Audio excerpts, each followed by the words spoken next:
प्यारे विद्यार्थियों, कैसे हो आप सभी लोगों का टैगोर पब्लिक स्कूल खेरली के यूट्यूब चैनल की ऑनलाइन क्लासों में स्वागत है। मैं फुल सिंह सैनी आप लोगों के लिए फिर से ज्योग्राफी के पहले चैप्टर का एक नया वीडियो लेके उपस्थित हूँ। मैं उम्मीद करता हूँ कि आप लोग अब तक अच्छे से पढ़ाई कर रहे होंगे और अच्छे होंगे, और मैं इतने दिनों तक वीडियो नहीं बना पाया, उसके लिए मैं आप सभी लोगों से सॉरी मांगता हूँ। तो देखिए, हमारा आज का जो नया टॉपिक है वो है मानव भूगोल की प्रकृति। अब तक हम लोगों ने मानव भूगोल की विचारधाराएं, मानव भूगोल की परिभाषाएं और थोड़ा सा मानव भूगोल की प्रकृति के बारे में पढ़ा था।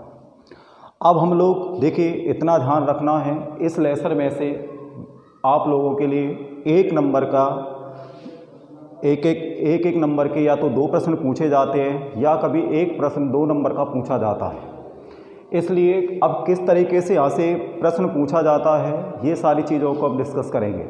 तो सबसे पहले आइए देखिए कि मानव भूगोल की प्रकृति, कि मानव भूगोल की प्रकृति को समझाइए। इस तरीके से प्रश्न आएगा तो आपको मानव भूगोल की प्रकृति को किस तरह से बताना है।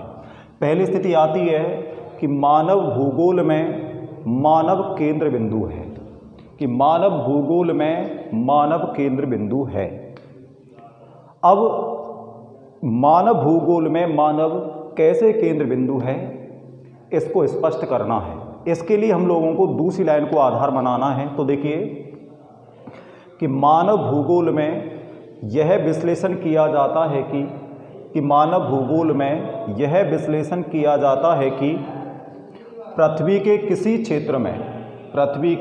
क्षेत्र में रहने वाला मानव समूह अपने जैविक, आर्थिक, सामाजिक व सांस्कृतिक विकास के लिए वातावरण का उपयोग किस प्रकार करता है और वातावरण में क्या क्या बदलाव लाता है। इसका मतलब क्या हुआ? इसका मतलब ये हुआ कि जिस क्षेत्र में हम रहते हैं वहाँ पर कौन कौन सी क्रियाएं करके वहाँ के वातावरण का उपयोग करते हैं और उस वातावरण में क्या क्या परिवर्तन लाते हैं, इन सब चीज़ों का जो अध्ययन किया जाता है वो मानव भूगोल के अंतर्गत किया जाता है। तीसरी स्थिति पर देखिए, मानव भूगोल जनसंख्या, प्रदेशों और संसाधनों की व्यूहरचना है। 3 शब्द हैं। जनसंख्या, तो हम जानते हैं कि जनसंख्या का वितरण, जनसंख्या घनत्व, लिंग अनुपात, साक्षरता, इन सब का अध्ययन जो शामिल किया जाता है वो किस में शामिल किया जाता है? मानव भूगोल में। फिर बात आती है प्रदेशों, जैसे कोई देश हो, कोई राज्य हो, उन सब चीज़ों को भी शामिल किस में किया जाता है? मानव भूगोल में। तीसरी स्थिति, जिस क्षेत्र में प्रदेश का अध्ययन करेंगे वहाँ पर जो संसाधन हैं उनका उपयोग भी कौन करता है? मानव। इसलिए हम उनका उपयोग किस में शामिल करेंगे? मानव भूगोल में। तो 3 कंडीशनें हुई कि मानव भूगोल जनसंख्या, प्रदेशों और संसाधनों की व्यूहरचना है। चौथी स्थिति क्या आती है कि मानव भूगोल मानव पारिस्थितिकी है, कि मानव भूगोल मानव पारिस्थितिकी है। जब भी कभी आप लोग आगे मानव भूगोल से संबंधित जितनी भी बुक पढ़ेंगे उसमें एक लाइन पढ़ने को बार बार आएगी कि मानव भूगोल मानव पारिस्थितिकी है। इसका मतलब क्या होता है कि जो मानव है वो वातावरण के साथ समायोजन करता है। अब वातावरण समायोजन का मतलब क्या हुआ? तो आप लोगों ने से 10वीं क्लास में पढ़ा होगा अनुकूलन या वातावरण समायोजन, कि जो प्राणी होता, जो भी जीव जंतु होते हैं वो अपने आप को वातावरण के अनुसार अपने आप को रहने के लिए ढाल लेते हैं। तो मानव जो वातावरण के साथ, परिस्थितियों के साथ जो अनुकूलन बिठाता है, उन सब चीज़ों का जो अध्ययन किया जाता है वो मानव भूगोल में किया जाता है। तो अब आपकी स्थिति आती है कि मानव भूगोल की प्रकृति को स्पष्ट कीजिए। अगर यही प्रश्न आता है तो आप लोगों को ये 4 लाइनें लिखनी है। पहली स्थिति क्या हुई कि मानव भूगोल में मानव केंद्र बिंदु है।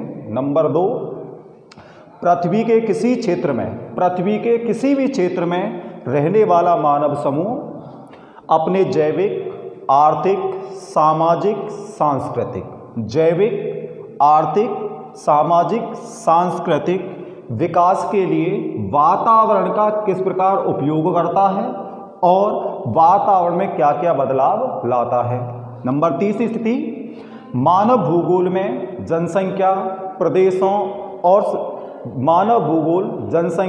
प्रदेशों और संसाधनों की व्यूहरचना है। नंबर 4, मानव भूगोल मानव पारिस्थितिकी है, या इसको हम दूसरे शब्दों में कह सकते हैं कि मानव वातावरण के साथ समायोजन करके उसका उपयोग करता है। उसके बाद तीसरी स्थिति के बाद में एक स्थिति आती है, यहीं पर हम करते हैं पर्यावरण। एक मिनट,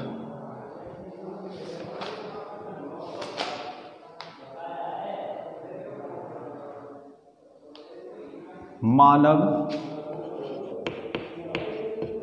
भूगोल के त्रिसंतुलन घटक, यानी एक प्रश्न है, ध्यान रखना है, मानव भूगोल के त्रिसंतुलन घटक कौन कौन से होते हैं। अब देखिए, मानव भूगोल के त्रिसंतुलन जो घटक हैं वो 3 हैं। नंबर 1, जैविक घटक। नंबर 2, अजैविक घटक। और नंबर तीसरी स्थिति बनती है सांस्कृतिक घटक। ये 3 घटक हैं कि मानव भूगोल के त्रिसंतुलन घटक कौन कौन से हैं। तो आप बताओगे, नंबर 1 जैविक घटक, दूसरा अजैविक घटक और तीसरा आता है सांस्कृतिक घटक। अब दिमाग में एक चीज़ आनी चाहिए, तो आप लोगों के लिए मैं थोड़ा रिमाइंड कराता हूँ, वापस पीछे की क्लासों में लेके चलते हैं। आपने 10वीं स्टैंडर्ड क्लास में संसाधन वाला पार्ट पढ़ा होगा। उस संसाधन वाले पार्ट में आप लोगों में आपने पढ़ा होगा जैविक संसाधन, अजैविक संसाधन। तो जैविक संसाधन का नाम जब जैसे आता है तो जैविक जो घटक होते हैं उनमें किनको शामिल किया जाता है, तो हम लोगों ने पढ़ा था इसमें उन जैव घटकों को शामिल करेंगे जिनमें जैविक अंश शामिल होता है। तो जितने भी जैविक अंश जिनमें शामिल है उन सब चीज़ों का अध्ययन मानव भूगोल के अंदर किया जाता है। दूसरी स्थिति, अजैविक घटक, जिनमें जैविक अंश नहीं पाया जाता है, उन सब चीज़ों का अध्ययन भी जो किया जाता है, जैसे आप लोगों जितने भी धातुएं होती हैं, जितने भी खनिज होते हैं, उन सब का भी अध्ययन हम मानव भूगोल के अंदर करेंगे। तीसरी स्थिति, जो मानव होता है वो मानवीय क्रियाकलाप करके जो भी भूदृश्यों का निर्माण करता है, जैसे सड़क बनाता है, पुल बनाता है, इमारतों का निर्माण करता है, इन सारी चीज़ों का जो अध्ययन किया जाता है वो किस में किया जाता है, मानव भूगोल में। इसलिए स्थिति आती है कि मानव भूगोल के त्रिसंतुलन घटक कौन कौन से हैं। तो नंबर 1 जैविक, दूसरा अजैविक और तीसरा आता है सांस्कृतिक घटक। एक बार और थोड़ा सा वापिस चलते हैं, मानव भूगोल की प्रकृति को समझाइए। 2 नंबर का प्रश्न पूछा जाएगा, अगर पूछा जाएगा तो इसके ऊपर। तो देखिए कौन कौन सी स्थिति बतानी है कि मानव भूगोल में मानव केंद्र बिंदु है। नंबर 2 स्थिति, मानव भूगोल में यह विश्लेषण किया जाता है कि पृथ्वी के किसी भी क्षेत्र में कहीं पर भी रहने वाला मानव समूह का मतलब एक से अधिक लोग, रहने वाला मानव समूह अपने जैविक, आर्थिक, सामाजिक और सांस्कृतिक विकास के लिए वातावरण का किस प्रकार उपयोग करता है और वातावरण में क्या क्या बदलाव लाता है। नंबर 3, मानव भूगोल जनसंख्या, प्रदेशों और संसाधनों की व्यूहरचना है। नंबर 4 कंडीशन, मानव भूगोल मानव पारिस्थितिकी है। इसका दूसरा अर्थ मैंने आपको बताया था कि मानव वातावरण समायोजन करके वातावरण का उपयोग करता है। ये स्थिति बतानी आपको, मानव भूगोल की प्रकृति को स्पष्ट कीजिए। या प्रश्न दूसरी स्थिति में आ जाता है, मानव भूगोल में मानव का केंद्र बिंदु है, मानव भूगोल में मानव केंद्र बिंदु है, इस कथन को स्पष्ट कीजिए। तब आप लोगों को ये लाइन लिखनी है। उसके बाद स्थिति आती है कि मानव भूगोल के त्रिसंतुलन घटक कौन कौन से हैं। तो आप बताओगे 3 नाम। नंबर 1 जैविक घटक, दूसरा अजैविक घटक और तीसरा सांस्कृतिक घटक। इसी बीच हम लोगों ने पहले पढ़ा था, एक नाम आया था, अब थोड़ा इसको देखिए,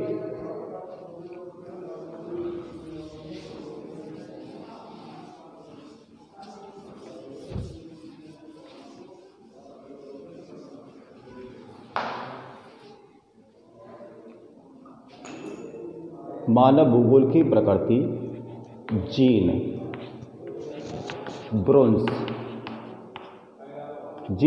के अनुसार। इस चीज़ के बारे में हालांकि हम पहले डिस्कस कर चुके हैं, लेकिन फिर भी आप लोगों को एक बार रिवाइज कराता हूँ। तो देखिए, जीन ब्रुन्स के अनुसार मानव भूगोल की प्रकृति को समझाइए। पहली स्थिति पे चलते हैं, नंबर 1। तो मैंने आप लोगों को बताया था इसमें कुछ सब्जेक्टों का संबंध जोड़ना है, जैसे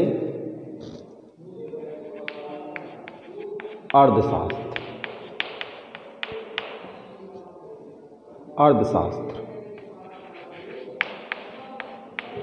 भूगर्भ शास्त्र,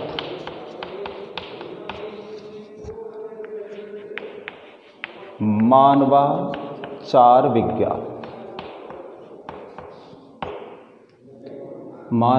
विज्ञान, वनस्पति शास्त्र। नंबर 5 इतिहास और नंबर 6 भूगोल। तो देखिए, अब ये 6 सब पॉइंट है। तो जीन ब्रुन्स ने इन सब्जेक्टों का, इन विषयों का संबंध जोड़ते हुए मानव भूगोल को समझाने का प्रयास किया है। तो देखिए कि जीन ब्रुन्स ने कहा था कि जिस प्रकार अर्थशास्त्र का संबंध किससे होता है भाई? कीमतों से। किससे होता है? कीमतों से, प्राइस से। भूगर्भ शास्त्र का संबंध किससे होता है भाई? चट्टानों से। अच्छा, कोई बताएगा चट्टानों का दूसरा नाम क्या कह सकते हैं? तो दूसरा कह सकते हैं शैलों से, ये कह सकते हैं। मानवाचार विज्ञान का संबंध किससे होता है भाई? जातियों से। वनस्पति शास्त्र का संबंध किससे होता है भाई? पेड़ पौधों से। इतिहास का संबंध किससे होता है भाई? समय से। इसी प्रकार भूगोल का केंद्र बिंदु, जब केंद्र बिंदु की बात आई तो कौन होता है? मानव। तो देखिए, जीन ब्रुन्स ने मानव भूगोल की प्रकृति को किस प्रकार से स्पष्ट किया कि जीन ब्रुन्स ने कहा था कि जिस प्रकार अर्थशास्त्र का संबंध कीमतों से, भूगर्भ शास्त्र का संबंध चट्टानों से, मानवाचार विज्ञान का संबंध जातियों से, वनस्पति शास्त्र का संबंध पेड़ पौधों से, इतिहास का संबंध समय से, उसी प्रकार भूगोल का केंद्र बिंदु मानव होता है, जिसमें कहाँ और क्यों जैसे प्रश्नों का उत्तर देने का प्रयास किया जाता है।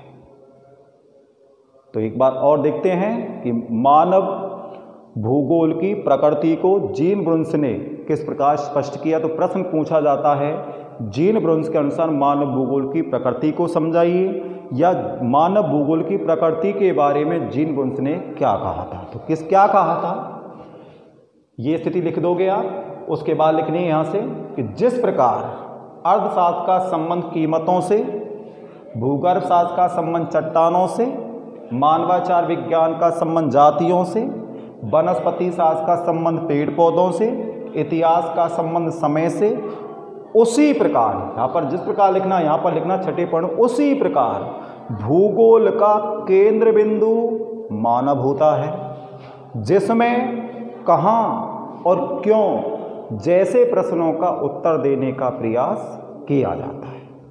तो इस तरीके से मानव भूगोल की प्रकृति हमको स्पष्ट करनी है। तो 3 तरीके से यहाँ से प्रश्न बनते हैं। पहला, मानव भूगोल की प्रकृति को समझाइए, जो हमने 2 नंबर वाला प्रश्न बनता है जो शुरुआत में पढ़ा था। उसके बाद में मानव भूगोल के त्रिसंतुलन घटक कौन कौन से, तो 3 नाम मैंने बताए थे, जैविक, अजैविक और सांस्कृतिक। उसके बाद आती है जीन ब्रुन्स के अनुसार मानव भूगोल की प्रकृति को समझाइए। उसके बाद में हम लोग बात करते हैं, अगले पॉइंट पे चलते हैं।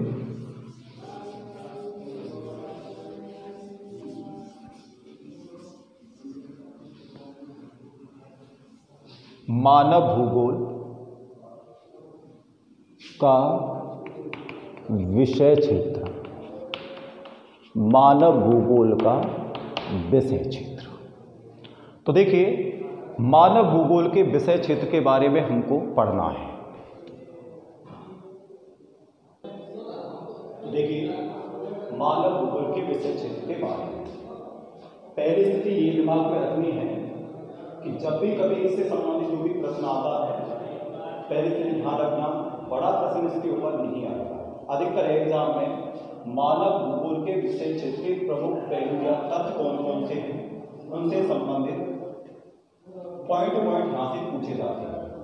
अब पॉइंटों में स्थिति मिलेगी, जैसे 6 पॉइंट हैं जो मानव भूगोल के विषय क्षेत्र के प्रमुख तथ्य या पहलुओं में शामिल किए जाते हैं।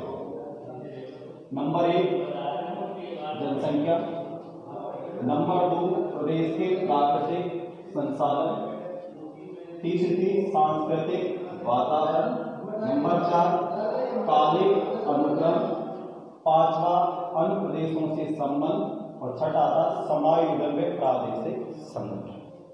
इस तरह से 6 पहलुओं को मानव भूगोल के विषय क्षेत्र या अध्ययन क्षेत्र के अंदर शामिल किया जाता है। अब थोड़ा सा हम लोग इन चीजों के बारे में और थोड़ा विस्तार से देखते हैं। जैसे पहला पॉइंट है आपका जनसंख्या। अब इस जनसंख्या वाले क्षेत्र में हम लोग मानव भूगोल के अंदर किन किन चीजों को प्रस्तुत करते हैं, तो जैसे विश्व में जनसंख्या का वितरण, मानव समूह, लिंगानुपात, इन मानव अधिवास की ग्रामीण बस्तियां कहां पर मिलती हैं, नगरीय बस्तियां कहां पर मिलती है, इन सारी चीजों का हम लोग जो अध्ययन करते हैं वो किसके अंदर करते हैं, मानव भूगोल में। तो जो पहला पॉइंट है आपका जनसंख्या, इसमें हम शामिल किसको करेंगे कि जनसंख्या वाली स्थिति में कि मानव भूगोल के अध्ययन क्षेत्र में या जनसंख्या के अंतर्गत विश्व में जनसंख्या का वितरण, मानव समूह, अधिवास, प्रवास आदि तथ्यों को शामिल किया जाता है। तो पहली स्थिति में जो भी आपकी स्थिति आएगी तो जो निकल के आती है, जैसे क्या करना है, जनसंख्या का वितरण,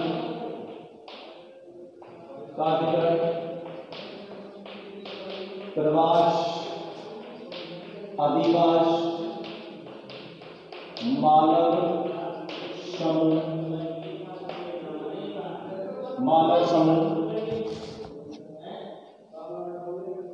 प्रजाति,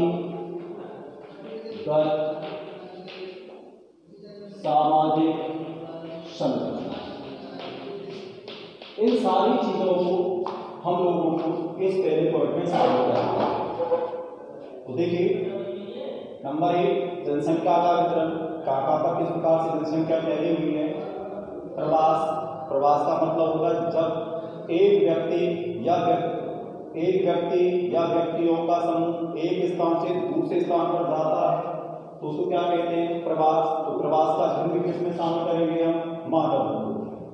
फिर आता है अधिवास, जो मानव बस्तियां होती है, जैसे ग्रामीण बस्तियां, नगरीय बस्तियां, कहां पर किस प्रकार की बस्तियां हैं, उनके निर्माण में कौन कौन सी सामग्री का उपयोग किया जाता है, इन सब चीजों का अध्ययन भी हम मानव भूगोल में शामिल करेंगे। फिर बात आता है मानव समूह। मानव समूह क्या होता है, विश्व के वे विस्तृत प्रदेश, विस्तृत का मतलब होता है विशाल, कि विश्व के वे विस्तृत या विशाल प्रदेश जिनमें सघन का मतलब अत्यधिक सघन जनसंख्या निवास करती है, उनको क्या कहते हैं, मानव समूह या जन समूह। उसके बाद आती है प्रजाति का सामाजिक संरचना।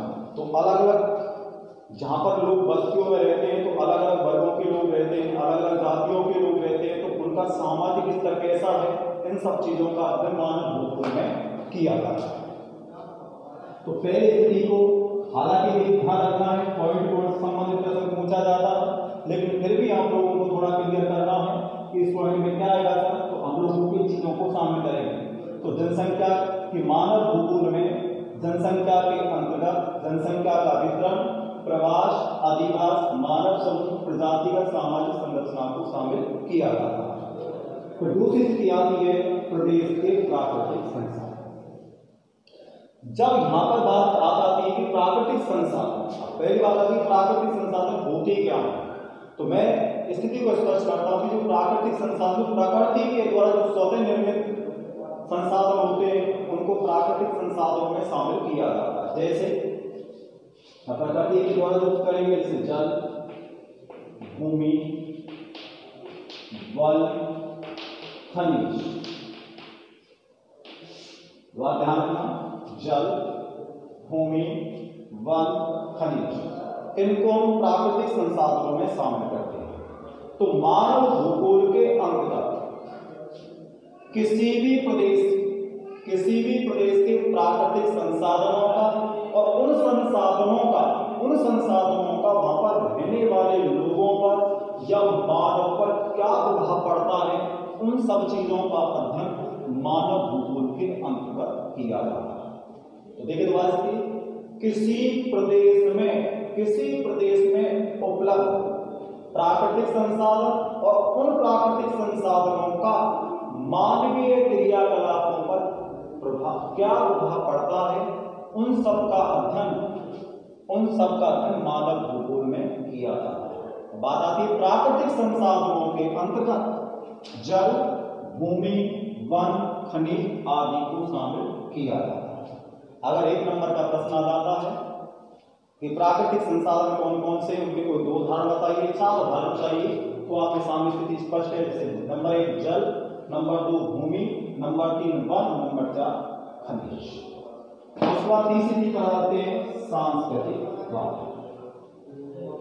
अब सांस्कृतिक वातावरण के अंदर किनको शामिल करते हैं, तो देखिए मनुष्य या मानव जो है वो मानवीय क्रियाकलापों के द्वारा जिन भूदृश्यों का, जिन भूआकारों का निर्माण करता है, कि मानव या मनुष्य अपनी मानवीय क्रियाकलापों के द्वारा जिन भूदृश्यों का निर्माण करता है उन्हें सांस्कृतिक वातावरण में शामिल किया जाता है। जैसे अब कौन कौन से हो सकते हैं, तो नंबर 1 जीविका के साथ।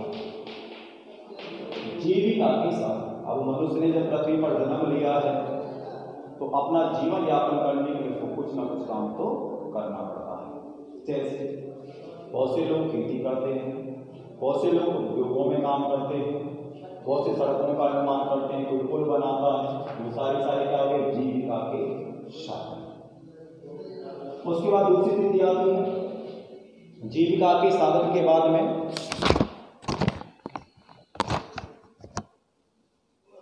जीव जंतु।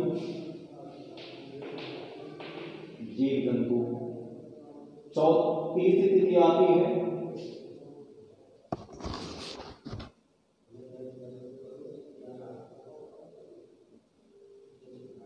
मानव का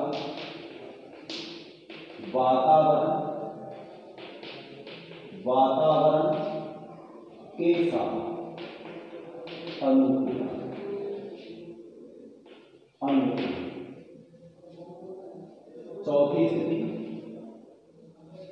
चौथी स्थिति भवन निर्माण सामग्री। पांचवी जो सकते हैं पर्यावरण। इन 5 पॉइंटों को हम सांस्कृतिक वातावरण के अपनी बुक के अकॉर्डिंग शामिल करेंगे। तो देखिए सांस्कृतिक वातावरण में किन किन तत्वों को शामिल किया जाता है। पहले बताओ सांस्कृतिक वातावरण होता है कि मनुष्य या मानव मानवीय क्रियाकलापों के द्वारा जिन भूदृश्यों का निर्माण करता है उन्हें सांस्कृतिक तत्वों में शामिल किया जाता है। जैसे जीविका के साधन, जीव जंतु, मानव का वातावरण के साथ अनुकूलन, भवन निर्माण सामग्री और पर्यावरण। इन सब पॉइंटों को सांस्कृतिक वातावरण में शामिल करें। उसके बाद अगले पॉइंट की स्थिति देखते हैं। एक मिनट।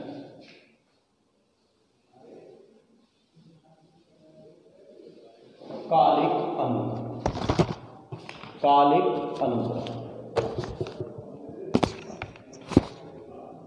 तो देखिए कालिक अनुक्रमण का मतलब होता है, दूसरे शब्दों में इसको देख सकते हैं, समय के साथ विकास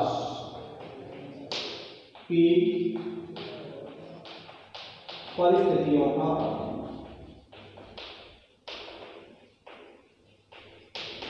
तो देखिए कालिक अनुक्रम का मतलब होता है समय से, जैसे जैसे समय बढ़ता जाता है, जो मानवीय क्रियाकलाप होते हैं उनका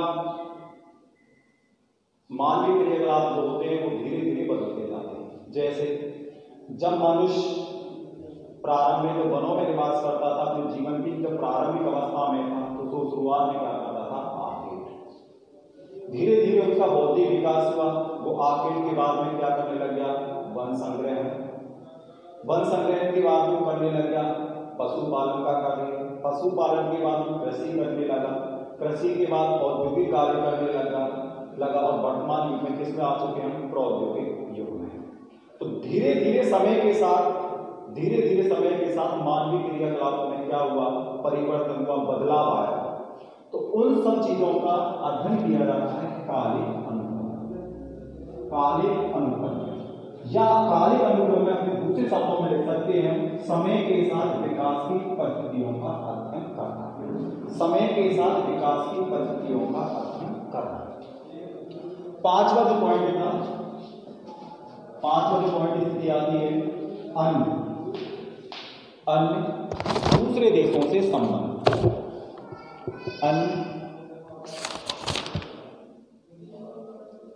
अन्य प्रदेशों से संबंध।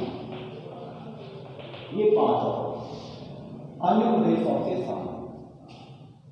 जैसे हम लोग भारत में रहते हैं तो हमारे जो अन्य जितने भी पड़ोसी देश हैं, जैसे भारत का चीन के साथ, रूस के साथ, अमेरिका के साथ, जापान के साथ, हम लोगों के किस प्रकार के आर्थिक, सामाजिक, सांस्कृतिक जो संबंध हैं, उन सब चीजों का। तो देखिए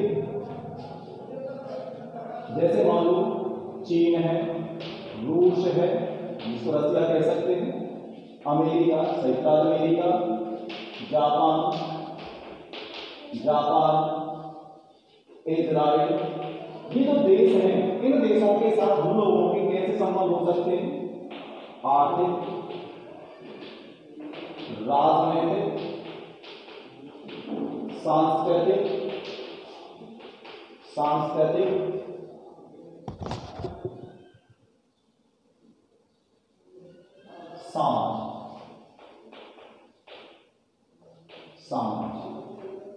सामाजिक।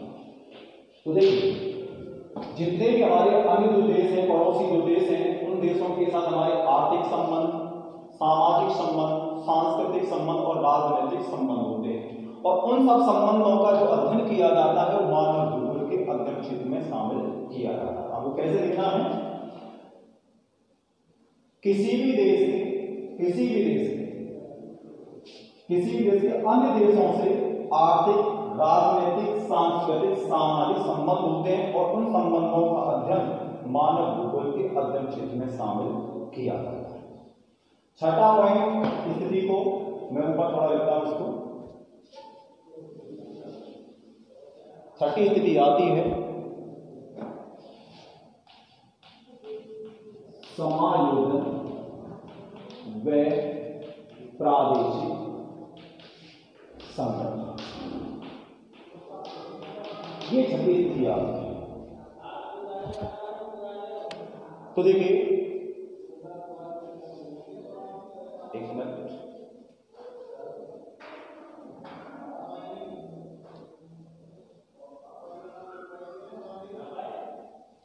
तो देखिए समाज के जो संसाधन उपलब्ध होते हैं, समाज के विभिन्न वर्गों में, समाज में जैसे अलग अलग समाज के लोग रहते हैं मानवता में, तो किसी भी प्रदेश के संसाधनों का समाज के विभिन्न वर्गों में वितरण, संसाधनों का वितरण, उनका संरक्षण, तो वितरण, संरक्षण आदि का जो अध्ययन किया जाता है वो समायोजन और प्रादेशिक संगठन के अंतर्गत किया जाता है। साथ में जो भी संसाधन उपलब्ध होते हैं उनका भविष्य के परिप्रेक्ष्य में या भविष्य के अंदर किस प्रकार उपयोग किया जाएगा, इन सारी चीजों का जो अध्ययन किया जाता है वो मानव भूगोल के अध्ययन क्षेत्रों में शामिल किया जाता है। तो सीधे शब्दों में देखें तो इतना ज्यादा दिमाग नहीं लगाना है हम लोगों को। 2 नंबर का यहाँ से प्रश्न पूछा जाता है तो सीधा सीधा प्रश्न पूछेगा मानव भूगोल के विषय क्षेत्र के प्रमुख पहलू या तत्व कौन कौन से हैं। तो आपको सीधा सीधा सिंपल तरीके से याद रखना है, 6 नाम याद रखने हैं, ज्यादा दिमाग लगाने की जरूरत नहीं, हमें समझना है। पर 6 नाम याद रखने हैं। कौन कौन से थे? नंबर 1 जनसंख्या, नंबर 2 प्रदेश के प्राकृतिक संसाधन, नंबर 3 सांस्कृतिक वातावरण, नंबर 4 कालिक अनुक्रम, को दूसरे शब्दों में कह सकते हैं समय के साथ विकास की परिस्थितियों का अध्ययन करना, नंबर 6 अन्य प्रदेशों से संबंध, और नंबर 5 में अन्य प्रदेशों से संबंध, और नंबर 6 समायोजन में प्रादेशिक संगठन। ये मानव भूगोल के अध्ययन क्षेत्र के प्रमुख पहलू हैं। इसी कड़ी में हम एक लाइन जो पहले मैं तुम लोगों को बता चुका हूं उसको और याद रखना।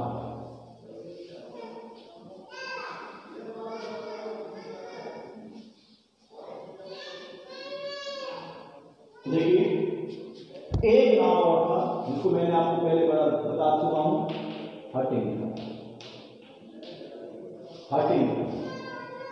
हंटिंगटन अमेरिका का रहने वाला था और नियतिवाद का एक प्रबल, जैसे जिन कुमारी सेमपुल की तरह ये भी एक नियतिवाद का एक प्रबल समर्थक माना जाता है। तो सीधे सीधे शब्दों में आता है हंटिंगटन ने मानव भूगोल के अध्ययन क्षेत्र को कितने भागों में बांटा था या कितने वर्गों में विभाजित किया था। सीधी सीधी आती है मानव भूगोल का अध्ययन। तो हंटिंगटन ने मानव भूगोल के अध्ययन क्षेत्र को 2 वर्गों में, कितने में? 2 वर्गों में विभाजित किया। नंबर 1 मानवीय अनुक्रियाएं,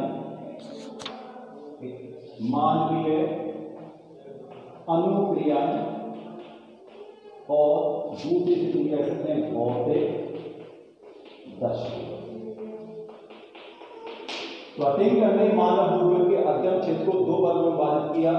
कोई सा नाम पहले लिख सकते हैं आगे पीछे। नंबर 1 मानवीय अनुक्रिया, दूसरा था भौतिक दर्शन। इस तरीके से आज आप लोगों के 2 टॉपिक कंप्लीट हुए थे, मानव भूगोल की प्रकृति और मानव भूगोल का अध्ययन क्षेत्र। आज के लिए इतना ही। नेक्स्ट वीडियो में हम लोग आपसे फिर मिलते हैं और अब तक और आप लोगों के लिए मेरी तरफ से बेस्ट ऑफ लक।